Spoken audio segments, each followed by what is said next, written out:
ẹ jẹ́ á ṣàgbéyẹ̀wò ohun tó fẹ́ ṣẹlẹ̀ sí gbogbo ìràwọ̀ pátá lónìí tí ń ṣọjọ́ Friday July 31st ọdún 2026 ìtawà náà yìí.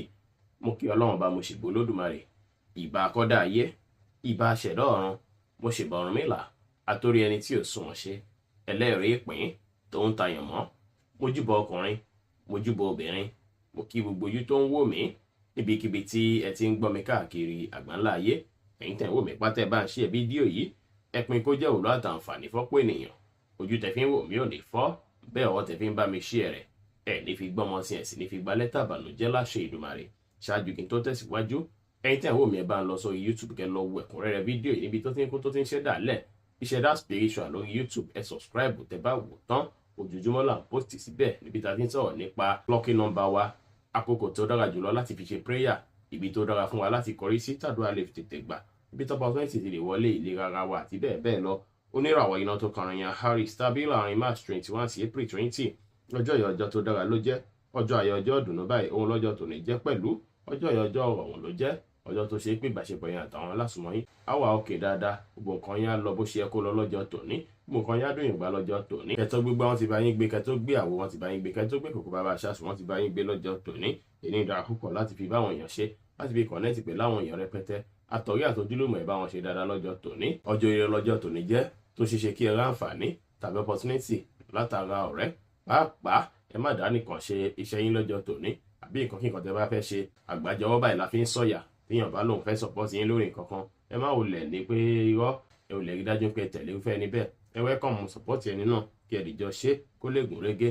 Ọjọ́ tòní ọjọ́ tó dára ló jẹ́. Ẹ̀yin tẹ́ iṣẹ́ tó jọ mọ́ teamwork, ẹ máa rí gbámú dáadáa. Ẹ̀yin tẹ́ jẹ́ òǹtajà, àwọn oníbàárà yẹn àbáyín dúnàdúrà dáadáa, ẹ máa rí ṣe dáadáa láàyè iṣẹ́ lọ́jọ́ tòní. Bẹ́ẹ̀ sì lẹ́yìn tẹ́ wà ń lé, ẹ̀yin àtàwọn tẹ́jọ jẹ́ community, ó ṣe ṣe kó ní nǹkan tẹ́jọ fẹ́ ṣe papọ̀ lọ́jọ́ tòní tó ṣe pé àṣẹ yín láǹfààní gidi gan. Kò wá síbẹ̀ ìfẹ́ báyọ̀ ṣe tó lọ́jọ́ tòní, kò sí báwọn èèyàn ṣe fẹ́ connect pẹ̀lú yín tó, ó ṣe ṣe lọ́wọ́ wà lọ́jọ́ tòní. Kó fẹ́ máa ṣe yín bí ìgbà pé kẹ́kọ̀ọ́ dá wà lẹ́yìn nìkan, kó fẹ́ máa ṣe yín bí ìgbà pé ẹ tiẹ̀ nílò ẹnì kankan, bí ìgbà pé kẹ́kọ̀ọ́ dá wà, bí ìgbà pé kẹ́ isolate ara yín ló máa rí. Ọwọ́ wọ̀lẹ́ tó bá ń ṣe yín bẹ́ẹ̀, ẹ rí dájú pé isolate ara yín kẹ́ wá àkókò láti ṣe prayer. Àkókò yẹn ń pè ìgbé lágbájá, wá súnmọ́ ìṣẹ̀dá rẹ̀, wá forí gbẹ́lẹ̀ dẹ́ mú, wá ṣe prayer, wá béèrè ohun tó ń fẹ́. Tó lásìkò náà ẹ máa bẹ̀ sí feel spiritual, aya yín gan máa bẹ̀ sí ga sókè. Àwọn kankan máa fẹ́ mú lọ́kàn yín, bóyá lórí àwọn kankan tẹ́ fẹ́ ṣe lásìkò yìí ni o, tó ṣe yẹ pé ẹ ń wò pé stress yẹn fẹ́ pọ̀, tẹ́ ń wò pé ọ̀nà wo lẹ fẹ́ gbé gbà lọ́tùn lósì. Ẹ kíyèsí ara lọ́jọ́ tòní, ẹ ṣe prayer. Ọjọ́ tòní ọjọ́ tó dára ló jẹ́ fún yín, iṣẹ́ yín á lọ bó ṣe yẹ kó lọ.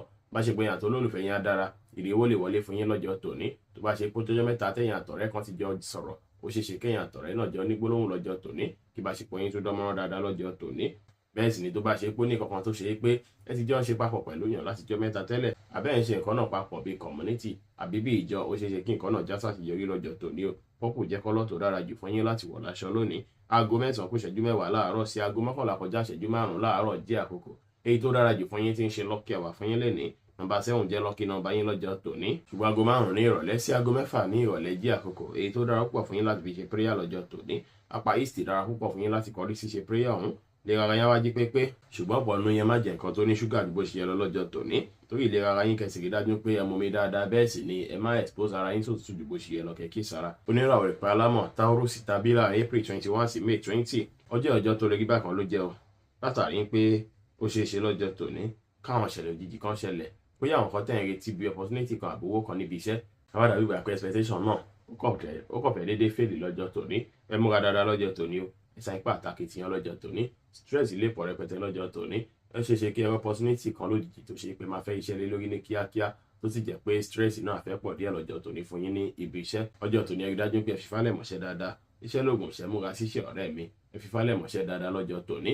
Challenges kékeré ò bá dìde, ẹ rí dájú pé ẹ ní ìgboyà, ẹ rí dájú pé ẹ ṣetán láti borí rẹ̀. Ohunkóhun tó bá dàbí challenges lásìkò yìí níbi iṣẹ́, rí dájú pé ẹ fálẹ̀ mọ́, ẹ fi ìgboyà kojú rẹ̀. Torí lẹ́yìn tẹ́ bá mórí bọ́nu challenges yìí, ó ṣe ṣe kí ìyípadà kan dé tó ṣe pé máa nífẹ̀ẹ́ sí, ó lè jẹ́ ìyípadà òjijì. Ọjọ́ tòní ọjọ́ tó dára ló jẹ́. Tí ọ̀kan bá ti promise yín ní ẹ̀kọ̀kan tó bá kú gìrì sẹ́ńpò òun ò ṣe mọ́, ẹ rí dájú pé ẹ calm down dáadáa, ẹ má wulẹ̀ fi yẹn ṣèbínú, ẹ fi yẹn ṣe ohunkóhun. Ó ṣe ṣe kí nǹkan náà jẹ́ nǹkan tó ṣe pé ó lè mú palára dání fún yín tẹ́lẹ̀tẹ́lẹ̀. Ó ṣe kí iṣẹ́ náà jẹ́ iṣẹ́ tó lè mú palára dání tẹ́lẹ̀ náà. Ẹ kí ìsàrà púpọ̀ lọ́jọ́ tòní. Ẹ wá ṣe prayer dáadáa lọ́jọ́ tòní lórí pé iṣẹ́ alálùbáríkà kí Elédùmarè pèsè ẹ̀ fún yín. Iṣẹ́ tó máa la wà lájú bó ṣe yẹ lọ kí Elédùmarè lè jìnnà sí yín. Ọjọ́ tòní ẹ dájú pé focus lórí iṣẹ́ yín. Iṣẹ́ báyìí ni ọ̀rọ̀ yín lọ́jọ́ tòní o. kò sí nǹkan míì ju kẹ́ gbájúmọ́ṣẹ́ yín lọ. Bí bá ti gbájúmọ́ṣẹ́ sí ẹ ti máa ráǹfààní àtòrí gbámú sí lọ́jọ́ tòní tó sì ṣeé ṣe kí ẹ tún padà bọ́ sí ipò kan tó tún tayọ lọ́jọ́ tòní tó ṣe pé wọ́n á fi máa rí yín lérí pé ọ̀gá wa ni. Títí ìrọ̀lẹ́ tòní kò sí bí stress ṣe lè pọ̀ láàyè iṣẹ́ tó kò ṣeé ṣe kẹ́ padà ráwọn tó ṣe pé wọ́n á gbárùkù tì yín tí wọ́n á dúró tì yín gbogbo ẹ̀ máa padà calm down tí ò ní sí wàhálà tí ò ní sí dààmú. Àwọn olólùfẹ́ yín lè bá yín ṣe lọ́wọ́ ọ̀lẹ́ ọjọ́ tòní. Ẹ̀yin náà tẹ́ bá ti lọ bí iṣẹ́ tó bá ti ń di bí ọwọ́ ọ̀lẹ́ ó dára kẹ́ tètè close ibi iṣẹ́ láti wá lo àkókò àti ìgbà pẹ̀lú àwọn alásùnmọ́ yín. Èyí máa tún bí kí gbogbo stress ibi iṣẹ́ náà kó tún calm down lórí yín díẹ̀ àbí kí gbogbo ẹ̀ tún balance díẹ̀. Ọjọ́ tòní ọjọ́ tó dára ló jẹ́. Iṣẹ́ wa lè rí bákan torí àwọn challenges èyíkéyìí tí ó wà níbẹ̀ bẹ́ẹ̀ sì ni owó lè wọlé fún yín lénìí. Ìbáṣepọ̀ yín àti olólùfẹ́ yín á wá dára. Wáìnì jẹ́ kọ́lọ̀ tó dára jù fún yín láti wọ̀ láṣọ lónìí. Aago 11 kọjá ìṣẹ́jú 5 ní àárọ̀ sí aago 1 kọjá 20 ìṣẹ́jú ní ọ̀sán jí àkókò. Èyí tó dára jù fún yín tí ń ṣe lucky hour fún yín lénìí. Nọ́mbà 8 jẹ́ lucky nọ́mbà yín lọ́jọ́ tòní. Aago 12 lórúgànjọ́ sí aago 1 lórúgànjọ́ jí àkókò. Èyí tó dára jù fún yín láti fi ṣe prayer lọ́jọ́ tòní. Tí àkókò yẹn bá ti lọ síwájú ẹ lè lo àkókò lucky hour. Apá south dára púpọ̀ fún yín láti kọrí sí ṣe prayer lọ́jọ́ tòní. Ìlera yẹn wá jí pépé ṣùgbọ́n ṣeéṣe kóríkèéríkèé ara kó fẹ́ máa ròyìn bákan lọ́jọ́ tòní. Ẹ rí dájú pé ẹ jìnnà sí nǹkan tó bá dàbí òtútù bó ṣe yẹ lọ bẹ́ẹ̀ sì ni ẹ rí dájú pé ẹ kíyèsára pẹ̀lú kí kòkòrò máa jẹ yín pàápàá kẹ́fọn jẹ yín ó ṣeéṣe kí malaria tètè wọnú ara yín lọ́jọ́ tòní kẹ́ kíyèsára. Oníràwọ̀ afẹ́fẹ́ aláwàdà Gemini tàbí láàrin May 21 sí June 21 ọjọ́ tó lè rí bákan ló jẹ́. Ẹ ní láti mú sùúrù lò dáadáa lọ́jọ́ tòní ni ó ẹ mú sùúrù lò dáadáa lọ́jọ́ tòní. Ó ṣeéṣe kí ẹ ṣe kankan lójijì tàbí kí ẹ wà kan lójijì tó ṣe pé ìwà náà lè jẹ́ nǹkan tó ṣe pé ó lè affect gidi gan. Pàápàá tẹ́ bá ń báyọ̀ interact látọ̀nà jíjìn lọ́jọ́ tòní ẹ kíyèsára púpọ̀. Nǹkan kan lè fẹ́ ṣẹlẹ̀ níbi iṣẹ́ lọ́jọ́ tòní tó máa fẹ́ nílò quick attention yín lọ́jọ́ tòní. Ẹ rí dájú pé ẹ kọbi ara sí ìṣòro kí ìṣòro tó bá wáyé níbi iṣẹ́. Ẹ sì rí dájú pé ẹ fi ẹ̀lẹ́ ṣe ó má jẹ́ pé nǹkan tó ṣe pàfẹ́ máa mú yín kanra ju bó ṣe yẹ lọ tàbí bínú ju bó ṣe yẹ lọ kẹ́ kíyèsára. Ó ṣeéṣe kẹ́ fẹ́ bínú òjijì tàbí hùwà kan lójijì lọ́jọ́ tòní tó lè má tẹ́ àwọn customer yín gan lọ́rùn. Ẹ̀yin fún alára yín gbọ́ lè má padà tẹ́yìn lọ́rùn. Ẹ kíyèsára púpọ̀ lọ́jọ́ tòní. Ẹ má bínú àbíjú o ẹ fẹ̀lẹ̀ ṣe fọgbọ́n ṣe. Tí nǹkan bá ṣẹlẹ̀ níbi iṣẹ́ lọ́jọ́ tòní ẹ fi calmness ẹ fi kojú rẹ̀ ló dára o ẹ fẹ̀lẹ̀ ṣe lọ́jọ́ tòní kí ni lè lọ bó ṣe yẹ kó lọ pàápàá lọ́wọ́ ọ̀lẹ́ ọjọ́ tòní. Ọ̀rọ̀ iṣẹ́ yẹn lè fẹ́ rí bákan díẹ̀ lọ́jọ́ tòní o. Bákan náà sì yóò ṣeéṣe kí àwọn opportunity kan fẹ́ wọlé látàárọ̀ tẹ́lẹ̀tẹ́lẹ̀ tó ṣe pé àdàbí ìgbà opportunity náà ó síìsì bákan bí àǹfààní kan látọ̀nà jíjìn lẹ́yìn retí ni ó dàbí ìgbà kó fẹ́ síìsì ṣùgbọ́n Ọlọ́run ọba Olódùmarè á bá yín ṣe pẹ̀lú akitiyan pẹ̀lú àdúrà gbogbo ẹ̀ máa padà rí bí ẹ ṣe ń fẹ́ láṣẹ lọ́wọ́ Ọlọ́run ọba. Bẹ́ẹ̀ sì ló ṣeéṣe kí ẹ ní issue pẹ̀lú èèyàn kan tó ṣe pé ọ̀nà ìjìn sí yín bóyá family member kan látọ̀nà jíjìn ni bóyá ọmọọṣẹ́ kan látọ̀nà jíjìn ni ó ṣeéṣe kí issue kékeré fẹ́ wáyé láàrin èèyàn àti wọn lọ́jọ́ ti tòní tàbí kí ẹ fẹ́ gbọ̀n kankan látọ̀dọ̀ wọn tó máa fẹ́ mú yín máa káàánú wọn bákan lọ́jọ́ tòní. Ẹ rí dájú pé ṣe prayer lọ́jọ́ tòní kọ́jọ́ tòní lé lọ dáadáa. Iṣẹ́ lè rí bákan ìbáṣepọ̀ yín àti olólùfẹ́ yín á dára. Ire owó lè wọlé fún yín lénìí. Lavender jẹ́ kọ́lọ̀ tó dára jù fún yín láti wọ̀ láṣọ lónìí. Aago 1 kọjá 20 ìṣẹ́jú ní ọ̀sán sí aago 4 kù ìṣẹ́jú 15 ní ọ̀sán jí àkókò. Èyí tó dára jù fún yín tí ń ṣe lucky hour fún yín lénìí. Nọ́mbà 2 jẹ́ lucky nọ́mbà yín lọ́jọ́ tòní. Aago 1 ní òrùngànjọ́ sí aago 2 lórùngànjọ́ jí àkókò. Èyí tó dára púpọ̀ fún yín láti fi ṣe prayer lọ́jọ́ tòní. Apá náà sì dára púpọ̀ fún yín láti kọrí sí ṣe prayer ọ̀hún. Lè ra yán wájú pépé ṣùgbọ́n ṣeéṣe kí ọwọ́ bàrádì kó fẹ́ máa ròyìn bákan lọ́jọ́ tòní tẹ́ bá dúró pẹ́ tàbí tẹ́ jókòó pẹ́ tàbí tí ẹ wà ní position kan fún ìgbà pípẹ́ ẹ kíyèsára púpọ̀ lọ́jọ́ tòní torí ìlera ara yín. Oníràwọ̀ mi agbára cancer tàbí láàrin June 22 sí July 22 ọjọ́ ìyọjọ́ oríire ló jẹ́ ọjọ́ àyájọ́ ìdùnnú ló jẹ́ pẹ̀lú ọjọ́ tó ṣe pé ọ̀pọ̀ nínú yín ó ṣeéṣe kí ẹ sì máa láwọn opportunity kan tó ṣe pé ẹ ò sì ẹ̀rọ kan rárá. Ọjọ́ tòní ọjọ́ tó ṣe pé púpọ̀ nínú yín ó ṣeéṣe kẹ́ káwọn ìpò padà kan nú gbèsè ayé yín tó ṣe pé ẹ máa wò pé nǹkan ṣe wá yí padà fún mi báyìí. Bẹ́ẹ̀ sì lọ́pọ̀lọpọ̀ nínú yín ó ṣeéṣe pé àwọn nǹkan tí ẹ ti ń fi sínú kọ̀ọ̀kan yín pé nǹkan yìí ó máa ṣeéṣe fún mi nǹkan yìí máa padà rí ṣe ó ṣeéṣe kí ọ̀pọ̀lọpọ̀ yín kẹ̀bẹ̀ sí rí ṣe lọ́jọ́ tòní ọjọ́ tó dára ló jẹ́. Púpọ̀ nínú yín sì rèé ó máa láwọn ìmọ̀ ìkọ̀kọ̀ kan àbí ìmọ̀ ìjìnlẹ̀ kan tí ẹ máa kọ́ lọ́jọ́ tòní pàápàá lọ́wọ́ lọ́jọ́ tòní. Ẹ máa ráwọn ìmọ̀ ìjìnlẹ̀ kan tó ṣe pé ẹ máa grab lọ́jọ́ tòní tó ṣe pé àwọn yìí lọ́wọ́ dáadáa. Èní dára púpọ̀ láti fi wá ìmọ̀ tẹ́ bá mọ̀ lọ́jọ́ tòní àwọn yìí lọ́wọ́ lè ní gangan ní. Bẹ́ẹ̀ sì lọ́jọ́ tòní bàṣepọ̀ yín àtàwọn èèyàn máa súnmọ́ra dáadáa àwọn ara sí dáadáa ó sì ṣeéṣe kéèyàn gan fi àṣírí sí yín lọ́wọ́ lásìkò yìí. Àṣírí náà rí dájú pé ẹ pamọ́ dáadáa ṣùgbọ́n yín nǹkan fúnra yín ẹ kíyèsára gbogbo àṣírí tó bá wà ní ọwọ́ yín pátápátá ẹ má ṣe sọ fẹ́nikẹ́ni lọ́jọ́ tòní o torí karma ní ọjọ́ iwájú kẹ́ kíyèsára púpọ̀. Ọjọ́ tòní ọjọ́ tó máa dára ló jẹ́ látàrí pé ọwọ́ ìrọ̀lẹ́ yẹn ó ṣeéṣe kí nǹkan yín búrẹ́kẹ́ sí dáadáa ó ṣeéṣe kí ọ̀pọ̀lọpọ̀ yín ráǹfààní jẹ dáadáa pàápàá ó ṣeéṣe kí ọ̀pọ̀lọpọ̀ yín ní nǹkan tó jọmọ́ travel opportunity tó ṣe pé wọ́n lè ní tó bá dọ̀la tó bá dọ̀túnla ìrìn àjò báyìí á máa rìn gbogbo nǹkan bẹ́ẹ̀ lè wáyé lọ́jọ́ tòní. Ọjọ́ tó dára lọ́jọ́ yìí jẹ́ ẹ fi ní ìgboyà dáadáa ẹ fi ní ìgboyà lórí ohunkóhun tẹ́ bá fi ìgboyà àti determination kankan tẹ́ bá ń ṣe ẹ máa ṣàṣeyọrí lórí ẹ̀ dáadáa lọ́jọ́ tòní. Púpọ̀ ní ẹ máa rí gbámú lọ́jọ́ tòní bí a ti ṣe sọ iṣẹ́ yín á lọ bó ṣe yẹ kó lọ bá ṣe pé yín àti olólùfẹ́ yín á dára, ire owó lè wọlé fún yín dáadáa lénìí. Brown jẹ́ kọ́lọ̀ tó dára jù fún yín láti wọ̀ láṣọ lónìí. Aago 4 kù ìṣẹ́jú 15 ní ọ̀sán sí aago 5 kọjá ìṣẹ́jú 15 ní ìrọ̀lẹ́ jí àkókò. Èyí tó dára jù fún yín tí ń ṣe lucky hour fún yín lénìí. Nọ́mbà 5 jẹ́ lucky nọ́mbà yín lọ́jọ́ tòní. Aago 2 lóru gànjọ́ sí aago 3 ní ìdájí jí àkókò. Èyí tó dára púpọ̀ fún yín láti fi ṣe prayer lọ́jọ́ tòní. East dára púpọ̀ fún yín láti kọrí sí ṣe prayer ọ̀hún. Lè ra yẹn wájú pépé, ṣùgbọ́n ó ṣeé ṣe kí ọ̀pọ̀lọpọ̀ yín kí ẹ fẹ́ go through àwọn kan tó jọ mọ́ jẹ̀díjẹ̀dí, tàbí kí èèyàn máa yàgbẹ́ ẹ̀jẹ̀, tàbí kí èèyàn máa ya ìgbẹ́ líle lọ́jọ́ tòní. Ẹ rí dájú pé ẹ mumi dáadáa púpọ̀ lọ́jọ́ tòní.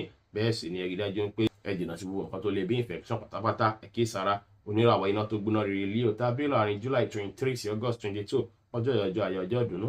Ọjọ́ ire ló jẹ́ fún yín, ṣùgbọ́n kò ṣeé ṣe kí ó ṣe pé ẹ máa fẹ́ rí go through àwọn nǹkan tó jọ mọ́ betrayal lọ́dọ̀ àwọn èèyàn lọ́jọ́ tòní. Àwọn èèyàn máa fẹ́ betray yín o, àwọn èèyàn máa fẹ́ dalẹ̀ yín bákan lọ́jọ́ tòní. Ọ̀rẹ́ tó ṣe pé ẹ ti ń expect kankan látọ̀dọ̀ rẹ̀ tẹ́lẹ̀, ó ṣe ṣe kọ́ déédéé wò òjijì lọ́jọ́ tòní, tó ṣe pé àwáyà yìí lẹ́nu pé alágbájá ṣe wá hùwà báyìí, tàmẹ́dú ṣe wá ṣe báyìí. Bẹ́ẹ̀ sì ló ṣe ṣe kẹ́yìn àti olólùfẹ́ yín náà tó ṣe pé ó ní kankan tí a máa fẹ́, tó ṣe pé a fẹ́ dàbí ìwà pé inconvenience yín bákan náà sì rèé. Àwọn èèyàn náà lè hùwà kan lójijì tó ṣe pé ìwà náà lè fẹ́ inconvenience yín náà pẹ̀lú, ó lè fẹ́ stress yín, ó lè fẹ́ mú yín máa wò pé yẹn sáré ràn lọ́wọ́, yẹn sáré dúró tì, yẹn sáré tì lẹ́yìn. Ṣùgbọ́n sì ṣe ṣe kẹ́ ẹ fèsì àwọn ọ̀dàlẹ̀ rẹpẹtẹ lọ́jọ́ tòní. Bó ti ṣe sọ, ẹ má finú tẹ́nikẹ́ni ju ara yín lọ lọ́jọ́ tòní o. Ara yín ni kẹ́ finú tán, ẹ má finú tẹ́nikẹ́ni lọ́jọ́ tòní. Ẹ rí dájú pé ẹ pa gbogbo secret yín mọ́, gbogbo àṣírí yín ẹ pa mọ́, àṣírí iṣẹ́ yín, àṣírí ọlá yín ẹ pa mọ́. Báyìí ló dára. Ẹ mọ̀ dájú pé tíṣọ ẹni bá tẹ̀yàn máa ń fọwọ́ bò jẹ ni. Kẹ̀kẹ́ sara púpọ̀. Ọjọ́ tòní ọjọ́ tí ó dára ló jẹ́. Ẹni tẹ́ ẹ expect gbé bóyá máa dúró tì yín, ó ṣe ṣe kí ọ̀nà má gbàbẹ̀ rárá lọ́jọ́ tòní.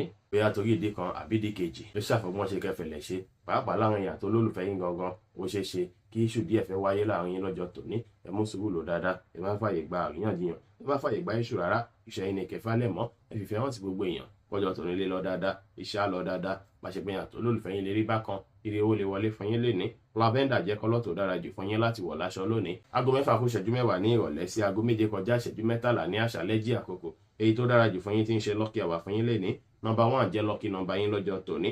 Aago 4 kù ìṣẹ́jú 15 ní ìdájí sí aago 5 kù ìṣẹ́jú 15 ní ìdájí jí àkókò. Èyí tó dára púpọ̀ fún yín láti fi ṣe prayer lọ́jọ́ tòní. Náà ti dára púpọ̀ fún yín láti kọrí sí ṣe prayer ọ̀hún. Lè ra ọyá wájú pépé, ó wá ṣe é ṣe kọ́pọ̀lọpọ̀ yín kí ẹ wá tún wá nìkan tó jọ mọ́ lower back pain lọ́jọ́ tòní. Ẹ rí dájú pé ẹ ṣe oúnjẹ tó fresh ló jákẹ́jẹ́ kẹsì bomi tó ṣe é pé ó pọ̀ rẹpẹtẹ lọ́jọ́ tòní torí ìlera ara yín. Oníràwọ̀ ìrùpẹ̀ funfun Virgo tàbí láàrin August 23 sí September 22. Ọjọ́ ìyọjọ́ tó lè rí bákan ló jẹ́. Látòrò ọ̀dàṣẹ́lẹ̀ ọjọ́ tòní ó ṣe é ṣe kẹ́ fi go through àwọn kan tó jọ mọ́ health issue, tàbí kí ẹ fẹ́ bísí díẹ̀ bí a ti ṣe ń sọ láti jọ́ mẹ́ta.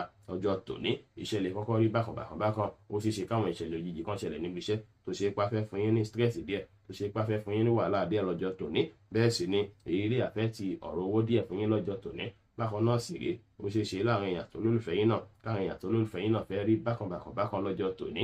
Pàápàá lọ́wọ́ ọ̀rọ̀lẹ́, ó ṣe é ṣe kí àwọn kan tó ṣe pé ó lè má tẹ́yìn lọ́rùn kó ṣẹlẹ̀, tàbí kó ṣẹlẹ̀ sí olólùfẹ́ yín tó ṣe pé ọ̀rọ̀ yín báyìí ló máa fẹ́ wà, tó ṣe pé ẹ̀ lè máa fẹ́ go through stress yẹn lọ́jọ́ tòní.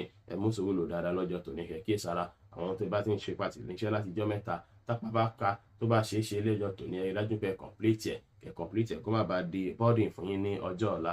Ẹ rí dájú pé complete àwọn task yín lọ́jọ́ tòní. Bẹ́ẹ̀ sì ni ẹni tó bá ṣe pé bóyá ìlera ara yín ó rí bákan lọ́jọ́ tòní, bí a ṣe ń sọ láti jẹta, ẹ wá nǹkan lò torí ìlera ara yín, kára lè jí pépé torí ìlera báyìí lóògùn ọ̀rọ̀. Kẹ̀kẹ́ sára púpọ̀. Iṣẹ́ yín lè rí bákan, ìbáṣepọ̀ yín àti olólùfẹ́ yín náà lè rí bákan lọ́wọ́ ọ̀rọ̀lẹ́. Bẹ́ẹ̀ sì ni owó náà lè rí bákan lọ́jọ́ tòní. Ṣùgbọ́n Olódùmarè á bá yín ṣe, tẹ́nì bá rí bákan, ọ̀la ń bọ̀ wá dára. Brown jẹ́ kọ́lọ̀ tó dára jù fún yín láti wọ̀ láṣọ lónìí. Aago 7 kọjá ìṣẹ́jú 13 ní àṣálẹ́ sí aago 9 kọjá 30 ìṣẹ́jú ní àṣálẹ́ jí àkókò. Èyí tó dára jù fún yín tí ń ṣe lucky hour fún yín lénìí. Nọ́mbà 4 jẹ́ lucky nọ́mbà yín lọ́jọ́ tòní. Aago 5 kù ìṣẹ́jú 15 ní ìdájí sí aago 6 kù ìṣẹ́jú 15 ní ìdájí jí àkókò. Èyí tó dára jù fún yín láti fi ṣe prayer lọ́jọ́ tòní. Náà ti dára púpọ̀ fún yín láti kọrí sí ṣe prayer ọ̀hún. Lè ra ọyá wájú pépé, ṣùgbọ́n ṣe é ṣe kọ́pọ̀lọpọ̀ yín kẹfẹ́ ní àìsàn tó jọmọ́ ti inú púpọ̀ lọ́jọ́ tòní. Kẹ̀kẹ́ sára púpọ̀. Ẹ má jẹ nǹkan tó ṣe pé ó lè ṣàkóbá fún health yín, pàápàá inú yín lọ́jọ́ tòní. Kẹ̀kẹ́ sára oníràwọ̀ afẹ́fẹ́ má rí mi fín Libra tàbí láàrin September 23 sí October 22. Ọjọ́ ìyọjọ́ ayọ̀ ọjọ́ ìdùnnú. Ọjọ́ rere báyìí ló jẹ́ fún yín. Ọjọ́ tó ṣe pé ó ṣe é ṣe kẹrí nǹkan ìdùnnú látàwòrán títí dàṣálẹ́ gbọ̀n. kẹrí nǹkan ayọ̀ rẹpẹtẹ, àwọn àǹfààní lè wọlé fún yín lọ́tún lósì. creativity yín máa wà at its highest peak, ọpọlọ yín á jí pépé, gbogbo ohun tẹ́ bá ń ṣe pátápátá báyìí táwọn èèyàn máa nífẹ̀ẹ́ sí, àwọn èèyàn máa gba tiẹ̀ dáadáa púpọ̀. Ọjọ́ tòní ọjọ́ tó dára púpọ̀ ló jẹ́ fún yín láti fi dájú pé fálẹ̀ mọ́ṣẹ́, láti fi dájú pé ẹ gbé tiyín lárugẹ, gbogbo nǹkan kí nǹkan tẹ́ bá ń ṣe lásìkò yìí ẹ gbé lárugẹ, ẹ rí dájú pé ẹ fìfẹ́ hàn sáwọn èèyàn, kẹ́ ṣe dáadáa sáwọn èèyàn lénìí pẹ̀lú, tẹ́ bá ṣe dáadáa sáwọn èèyàn, àwọn èèyàn náà ṣe dáadáa sí yín. Pàápàá ó ṣeé ṣe lọ́wọ́ ọ̀rọ̀ lọ́jọ́ tòní ọ̀pọ̀lọpọ̀ yín kẹfẹ́ wá bízì pẹ̀lú àwọn ọ̀nà tó ó ṣeé ṣe kẹ́kọ̀ọ́ déédéé rí bí ìgbà pé múdù yín ṣéǹjì, bí ìgbà pé kẹbẹ̀ sí plan ìgbésí ayé yín, kẹbẹ̀ sí wò pé kí ló kù tí mo fẹ́ ṣe, ọ̀nà mo tó fẹ́ gbégbà tí gbogbo nǹkan yà fi báláǹsì, báwo mo fẹ́ ṣe tí ò ní fi síbí kan ju bìkan lọ, báwo mo fẹ́ ṣọ̀rọ̀ ara mi tí gbogbo àfi létò. Ọ̀pọ̀lọpọ̀ nǹkan yẹn lè fẹ́ máa wà nínú ọkàn yín lọ́jọ́ tòní. Ọwọ́ lọ́jọ́ tòní dára púpọ̀ láti bí nǹkan bí aago 4 lọ sàlẹ̀ kẹfì ronú jinlẹ̀ nípa past, present yín àti future yín, gbogbo ẹ̀ ṣe fẹ́ dára bó ìfẹ́ báláǹsì. Tẹ́ bá ronú jinlẹ̀ máa rí nǹkan kan mú jáde níbẹ̀ tó ṣe ṣe kó transform life yín. Ọ̀pọ̀lọpọ̀ yín náà sì rí àwọn kan lè fẹ́ máa wọlé bí nǹkan tẹ́ fẹ́ máa tó máa fẹ́ mú yín busy díẹ̀ lọ́jọ́ ti tòní. Wá ṣiṣẹ́ kó jẹ́ pọ̀lá náà òun lẹ́wàá padà busy rẹpẹtẹ ju bó ṣe yẹ lọ. Kí sara púpọ̀ lọ́jọ́ tòní. Púpọ̀ nínú ṣe kẹfẹ́ máa kẹ́fìn àwọn ìlera díẹ̀díẹ̀ lọ́wọ́ ọ̀rọ̀ lọ́jọ́ tòní. Ètò ìyáfálẹ̀ mọ́ kó má di nǹkan tó máa lágbára. Iṣẹ́ yín á lọ bó ṣe kó lọ. Bá ṣe pé yín àti olólùfẹ́ yín á dára, eré owó lè wọlé fún yín dáadáa lénìí. Orange jẹ́ kọ́lọ̀ tó dára jù fún yín láti wọ̀ láṣọ lónìí. Aago 2 ní ọ̀sán sí aago 3 ní ọ̀sán jí àkókò. Èyí tó dára jù fún yín tí ń ṣe lucky hour fún yín lénìí. Number 1 jẹ́ lucky number yín lọ́jọ́ tòní. Aago 3 kù ìṣẹ́jú 10 lórúkànjọ́ sí aago 4 kù ìṣẹ́jú 10 ní ìdajì jí àkókò. Èyí tó dára púpọ̀ fún yín láti fi ṣe prayer lọ́jọ́ tòní. South tó dára púpọ̀ fún yín láti kọrí ṣíṣe prayer ọ̀hún. Ìrètí lè wọlé látàpá àbẹ̀yẹn. Ìlera yín á jí pípé lọ́jọ́ tòní. Ó ṣeé ṣe kí ọ̀pọ̀ míì nínú yín tó ṣe é pẹ̀ fi bẹ́ẹ̀ tọ́jú ìlera yín kẹfẹ́ máa ní nǹkan tó jọ mọ́ ẹ̀yìn dídùn lọ́jọ́ tòní tàbáyà dídùn. Ẹ rí dájú pé kí sára ẹ má gbé nǹkan sọ́kàn rẹpẹtẹ, bẹ́ẹ̀ sì ni kí ẹ jìnnà sí nǹkan tó jọ mọ́ bad news pátápátá. Ó ní ìràwọ̀ omi tútù Scorpio tàbí láàrin October 23 sí November 22. Ọjọ́ yìí ọjọ́ ayọ̀ ọjọ́ dùnú, ọjọ́ rere báyìí ló jẹ́ fún yín. Ṣùgbọ́n wá ṣeé ṣe kí ẹ fẹ́ ní nǹkan tó jọ mọ́ intimate issue, bóyá ẹ̀yin àtẹnitẹ́jọ́ jẹ́ dọ̀dà kọ́kọ́ papọ̀, bí ẹ̀yin àtẹnitẹ́jọ́ nímùlẹ̀ papọ̀, bí ẹ̀yin àti olólùfẹ́ yín àbí nǹkan kan ó ṣe káwọn kankan ṣẹlẹ̀ sí wọn lójijì lọ́jọ́ tòní tó lè fẹ́ stress yín díẹ̀, tó lè fẹ́ mú ìwọ̀ pé kí ló ṣe lápájá, kí ló ṣe tàmẹ̀lì, tó ṣe pé gbogbo stress yẹn ọ̀nà yín ló máa fẹ́ wà, àbí kẹ̀kẹ́ àwọn fúnra lára wọn kọ́ hùwà tó ṣe pé á jẹ́ lójijì, wọ́n lè dalẹ̀ ìmùlẹ́yìn lójijì, bóyá kankan tẹ́ ti jọ ṣe ní kọ̀kọ̀ ẹ ti mọ̀ pé lábájá yájọ plan ẹ̀ báyìí yájọ rìn báyìí, ó ṣeé ṣe kí wọ́n dalẹ̀ yín lọ́jọ́ tòní o. ẹ má fàyè gba kẹ́nikẹ́ni mọ kọ̀kọ̀ yín lọ́jọ́ tòní o. Gbogbo nǹkan tó jọ wọ́n secret yẹn pamọ́, àwọn ìtẹ́ ti ní tẹ́lẹ̀tẹ́lẹ̀ pẹ̀lú èèyàn ṣe ṣe kó fẹ́ tú bákan lọ́jọ́ tòní, kó fẹ́ líkì bákan, kó ṣe pé bóyá lójijì ẹnu lè gbé ẹni náà tó ṣe pé bóyá láwùjọ ló máa wà tàti lọ sọ̀rọ̀ náà. Kẹ́ kí sara púpọ̀, kẹ́ ṣe prayer lóge eléyìí lọ́jọ́ tòní lè lọ bó ṣe kó lọ. Ọjọ́ tòní náà bákan náà ó ṣe ṣe káwọn èèyàn àti màlẹ́bí kó fẹ́ rí bákan, tó ṣe pé ó ṣe ṣe kí ẹ ní nǹkan tó pọ̀ tí ẹ fẹ́ mójútó tó jọmọ́ ti family. Ó lè jẹ́ àwọn èèyàn kan ló máa wùwà kan nínú family náà tó ṣe pé a fẹ́ dàbí ìgbà pé àkílóyè tí lágbájá wà báyìí, kílóyè tẹ́gbọ́n mi ṣe báyìí, kílóyè tí ìyá mi ṣe báyìí. Ọjọ́ tòní ẹ rí dájú pé ẹ focus lórí ilé dáadáa lọ́jọ́ tòní kí gbogbo nǹkan lè lọ bó ṣe kó lọ. Gbogbo tó bá ṣẹlẹ̀ lọ́jọ́ tòní kẹ́ mọ̀ dájú pé fún ìkópadà rere ni. Nǹkan kíkan tó bá ṣẹlẹ̀, ìbàjẹ́ àwọ̀ ni, ìbàjẹ́ stress ni, ìbàjẹ́ responsibility ni, gbogbo Elédùmarè á fún yín lókun àtagbára láti mójútó gbogbo ẹ̀ tí ò fi ní sí wàhálà tí ò ní sí dààmú. Tẹ́ bá lọ bí iṣẹ́ ṣe yín á lọ bó ṣe kó lọ léni. Má ṣe gbìyànjú àti olólùfẹ́ yín kọ́ lè rí bákan, ṣùgbọ́n rí owó lè wọlé fún yín léni. Lavender jẹ́ kọ́lọ̀ tó dára jù fún yín láti wọ̀ láṣọ lónìí. Aago 12 kù ìṣẹ́jú 10 ní àárọ̀ sí aago 1 kù ìṣẹ́jú 10 lọ́sàn-án jí àkókò. Èyí tó dára jù fún yín tí ń ṣe lucky hour fún yín léni. Number 4 jẹ́ lucky number yín lọ́jọ́ tòní. Aago 6 kù ogún ìṣẹ́jú ní àárọ̀ sí aago 7 kù ogún ìṣẹ́jú ní òwúrọ̀ jí àkókò. Èyí tó dára púpọ̀ fún yín láti fi ṣe prayer lọ́jọ́ tòní. East dára púpọ̀ fún yín láti kọrí ṣíṣe prayer ọ̀hún. Lè ra ọ̀yá wájú pépé, ṣùgbọ́n ṣe ṣe kọ́pọ̀ mí nù yín kẹfẹ́ máa ní nǹkan tó jọ mọ́ ìpayà ọkàn rẹpẹtẹ lọ́jọ́ tòní. Kẹ́ kí sára, èyí lè fa àyà dídùn, kẹ́ kí sára púpọ̀. Ẹ má ronú àròjù, kẹ́ sì jìnnà sí omi tó tutù ju bó ṣe lọ léni. Oníràwọ̀ iná àtùpà Sagittarius tàbí láàrin November 23 sí December 22.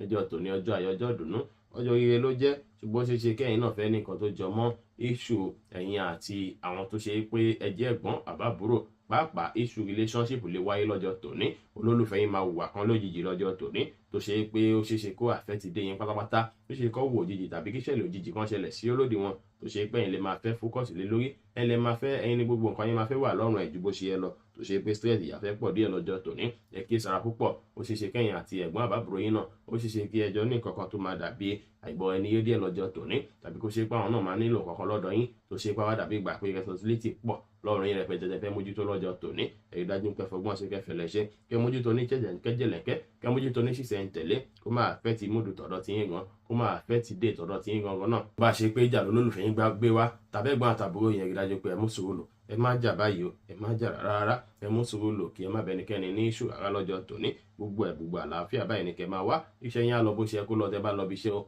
bá sì pẹ̀yìn àti olólùfẹ́ yín lè rí bákan náà, ṣùgbọ́n ire owó lè wọlé fún yín lọ́jọ́ ti tòní. Ẹ lo ìgboyà láti fi kojú ìṣòro èyíkéyìí lọ́jọ́ tòní, láti fi ṣẹ́gun ẹ̀ láṣẹ wọlẹ̀. Píìṣì jẹ́ kọ́lọ̀ tó dára jù fún yín láti wọ̀ láṣọ lónìí. Aago 6 ní ìrọ̀lẹ́ sí aago 7 ní àṣálẹ́ jí àkókò. Èyí tó dára jù fún yín ti ń ṣe lucky hour fún yín lénìí. Nọ́mbà 2 jẹ́ lucky nọ́mbà yín lọ́jọ́ tòní. Aago 5 kù ìṣẹ́jú 15 ní ìdájí sí aago 6 kù ìṣẹ́jú 15 ní ìdájí jí àkókò. Èyí tó dára púpọ̀ fún yín láti fi ṣe prayer lọ́jọ́ tòní. West dára púpọ̀ fún yín láti kọrí sí ṣe prayer ọ̀hún. Ó sì ṣe kẹ́ àǹfààní láti bẹ̀. Lè ra yán jí pípé lọ́jọ́ tòní. Ṣùgbọ́n kí sara lọ́jọ́ tòní ó ṣe ṣe kí àwọn kan bí apá ríro, ọrùn ọwọ́ ríro tàbí jìkà ríro fẹ́ máa wáyé púpọ̀ lọ́jọ́ tòní. Bẹ́ẹ̀ sì ni mímí yín lè rí bákan tẹ́ bá fúnra yín pressure ju bó ṣe yẹ lọ kẹ́kẹ́ sára. Oníràwọ̀ ìpele èrò Capricorn tàbí láàrin December 23 sí January 19 ọjọ́ ìyọjọ́ àyọjọ́ ìdùnnú ọjọ́ rere gbà lọ́jọ́ tòní jẹ́ o. Ọjọ́ tó ṣe é pé púpọ̀ nù yín àwọn kan tí ẹ ti ń fẹ́ ṣe láṣeyọrí ó ṣe ṣe kẹ́ padà rí wọn ṣe láṣeyọrí lọ́jọ́ tòní. Ilé lẹ́ẹ̀kọ́ ni nǹkan kan lẹ́ ṣètò ẹ̀ ní láṣeyọrí yẹn ó ṣe ṣe kẹ́ láṣeyọrí ṣe lọ́jọ́ tòní lórí àwọn kankan tó ṣe ń pa àwọn kan tó ṣe pé ẹ̀ náwó lé lórí àwọn kan tó ṣe ń pẹ̀ fowó ṣe púpọ̀ nù yín àti sọ látijọ́ mẹ́ta pẹ́ máa ráwọn àǹfààní kan jẹ látara akitiyan tí ẹ ṣe sẹ́yìn ó ṣe ṣe kákitiyan náà kó bọ́ sáṣeyọrí pátápátá lọ́jọ́ tòní. Ìbàjẹ́ kankan lẹ̀ ń kọ́ lọ́wọ́ nílé ni ìbàjẹ́ gbèsè kan lẹ̀ ń gbé lọ́wọ́ ni ó ṣe ṣe káwọn gbèsè náà kó já sáṣeyọrí lọ́jọ́ tòní. Lọ́jọ́ tó dára lọ́jọ́ tòní jẹ́ tó ṣe pé máa rí nǹkan kan àṣìb ọwọ́ wọ̀lẹ́ ọjọ́ tòní wá ṣe é ṣe kí ọ̀pọ̀lọpọ̀ yín kí ẹ ní àwọn kan tó ṣe pé ó máa dàbí ìjíròrò láàrin èèyàn àti ẹni tó dàbí ẹ̀gbọ́n àbábò yín tó ṣe pé ìbáṣepọ̀ yín máa tún dán mọ́ wọn dáadáa ó ṣe pé ẹ̀yin tó ṣe pé tọ́jọ́ mẹ́ta tẹ́ ti gbóhùn ẹ̀gbọ́n àbábò yín ó ṣe ṣe kẹ́ láǹfààní àti pera yín lásìkò náà tó ṣe pé àǹfààní tẹ́ fi jọ sọ̀rọ̀ yẹn lásán ó máa bí a lot of memory ó sì máa bí kí ìbáṣepọ̀ yín kó tún wọnú ara ti púpọ̀ ọjọ́ tòní ọjọ́ tó dára ló jẹ́ fún yín láti fi fálẹ̀ mọ̀ṣẹ́ tẹ́ bá fi fálẹ̀ mọ̀ṣẹ́ sí lẹ́ṣẹ̀ láǹfààní àtòrí gbámú sí bẹ́ẹ̀ sì ni àìdíà yín máa jí pípé lọ́wọ́ ìwọlé ọjọ́ tòní àwọn àìdíà yẹn gidájú pé ẹbẹ̀ sí mú báyìí ẹbẹ̀ sí kọ́ àwọn kan tó bá wá sí yín lọ́kàn kalẹ̀ pé àti bá ṣe báyìí tí bá tó rìn báyìí ó máa rí báyìí ó máa rí báyìí yóò sì jẹ́ pé tẹ́ bá tẹ̀lé bẹ́ẹ̀ á padà rí bí ẹ ṣe ń fẹ́. Ẹ̀bùn ọpọlọ pípé wà fún yín lọ́jọ́ tòní tọpọlọ yín á jí pípé ẹ lò lórí ọkọ òun kéènì lè lọ dáadáa iṣẹ́ yín á lọ bó ṣe kó lọ bá ṣe pé yàtọ̀ olólùfẹ́ yín náà dára ìrèwó náà wọlé fún yín lẹ́ni light green jẹ́ kọ́lọ̀ tó dára jù fún yín láti wọ̀ láṣọ lónìí. Aago 10 kù ìṣẹ́jú 10 ní àárọ̀ sí aago 11 kù ìṣẹ́jú 10 láàárọ̀ jí àkókò èyí tó dára jù fún yín tí ń ṣe lucky hour fún yín lẹ́ni. Nọ́mbà 8 jẹ́ lucky nọ́mbà yín lọ́jọ́ tòní. Aago 5 kù ìṣẹ́jú 15 ní ìdájí sí aago 6 kù ìṣẹ́jú 15 ní ìdájí jí àkókò èyí tó dára púpọ̀ fún yín láti fi ṣe prayer lọ́jọ́ tòní. South West dára púpọ̀ fún yín láti kọrí sí ṣe prayer ọ̀hún lè rọ yán wájú pípé ṣùgbọ́n ṣe ṣe kí ọ̀nà fún kó fẹ́ máa dùn yín bákan bóyá ẹ ti wá sọ̀rọ̀ ju bó ṣe yẹ lọ ó ṣe jẹ́ kí òun fẹ́ há díẹ̀ bákan lọ́jọ́ tòní. Bẹ́ẹ̀ sì lẹ kí sara pẹ̀lú àwọn kan tẹ́ máa jẹ sọ́nà fún yín lọ́jọ́ tòní bí àbẹ̀ gbogbo ẹja kí gbogbo ẹja máa há yín lọ́fun kẹ́ kí sara.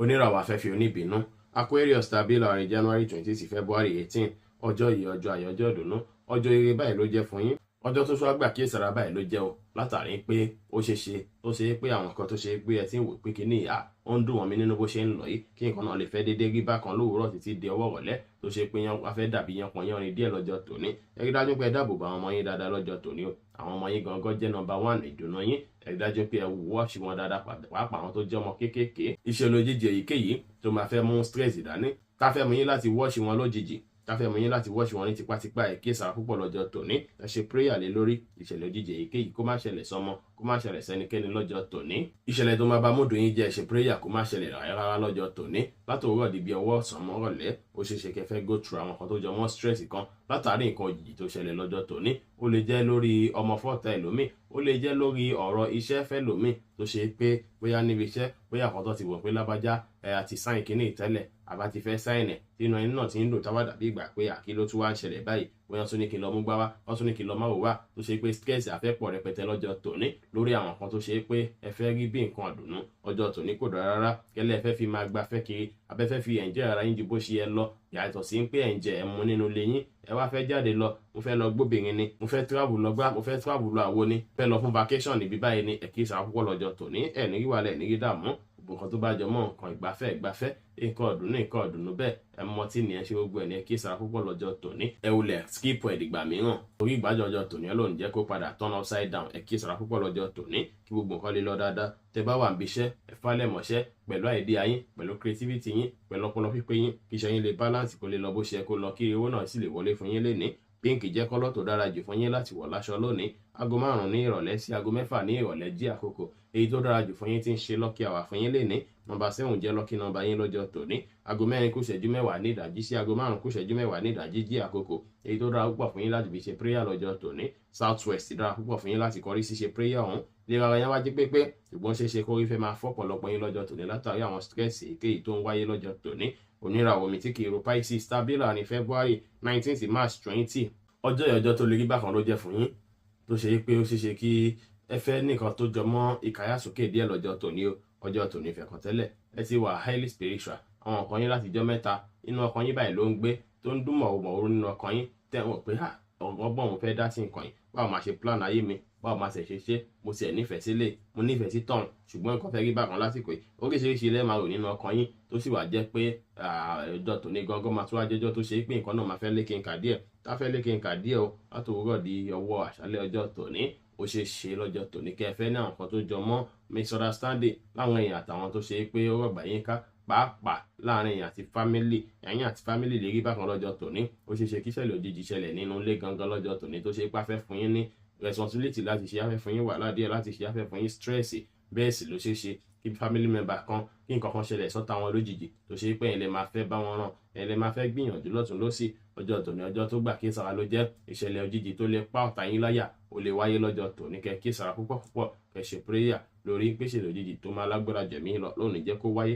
pàápàá nínú ilé yín lórí ìyàwó lórí ọmọ lórí ọkọ ìṣẹ̀lẹ̀ òjijì èyíkéyìí tó máa àfẹ́ẹ̀tì múdù mi tó máa àfẹ́ẹ̀tì dé mi kó má wáyé lọ́jọ́ tòní ọwọ́ ọ̀lẹ́ ọjọ́ tòní sì rèé ó ṣeé ṣe kí nǹkan náà fẹ́ wá búrẹ́kẹ́ kó fẹ́ máa mú kí orí máa pọ́n yín bákan látàrí àwọn iṣu kéékèèké tó wáyé lọ́jọ́ tòní gbogbo iṣu èkéyìí lè máa borí lọ́jọ́ tòní láṣẹ lọ́wọ́ bá ẹ rí dájú pé ẹ mọ́kàn balẹ̀ ẹ má fàyè gba ìyà jíjá rẹpẹtẹ tó kó ṣeéṣe kí báyìí yín kó má ṣẹ̀tú dáadáa lọ́jọ́ tòní eléyìí lè fẹ́ bí kí módù yín kó máa switch lọ́jọ́ tòní ẹ kí sara púpọ̀ ẹ sì mọ̀ tẹ́lẹ̀ pé ìwé yín tẹ̀ ń lòrà wọ̀nyí ojú yín kì í sábà ní feelings rárá kò sẹ́ni tó máa mọ̀ bóyá nǹkan ṣe lágbájá bí nǹkan ṣe tàmẹ̀dù ẹ kí sara kẹ má gbé nǹkan sọ́kàn ju bó ṣe yẹ lọ kẹ ní ìgboyà lọ́jọ́ tòní kẹ ṣọkan akin lórí ohunkóhun lọ́jọ́ tòní kò ní sí láburú láṣẹ lọ́wọ́ Ọlọ́run bá ṣùgbọ́n kí sara púpọ̀ kẹ ṣe prayer lọ́jọ́ tòní lè lọ bó ṣe yẹ kó lọ tẹ bá lọ síbi iṣẹ́ yín á lọ bó ṣe yẹ kó lọ ìbáṣepọ̀ yín àti olólùfẹ́ yín kọ́ lè rí bákan ìyàṣepọ̀ yín àti màlẹ́bí náà lè rí bákan ṣùgbọ́n iye owó lè wọlé fún yín lè ní tẹ bá lọ bí iṣẹ́ cream jẹ́ kọ́lọ́ tó dára jù fún yín láti wọ̀ láṣọ lónìí aago 7 lóòrọ̀ sí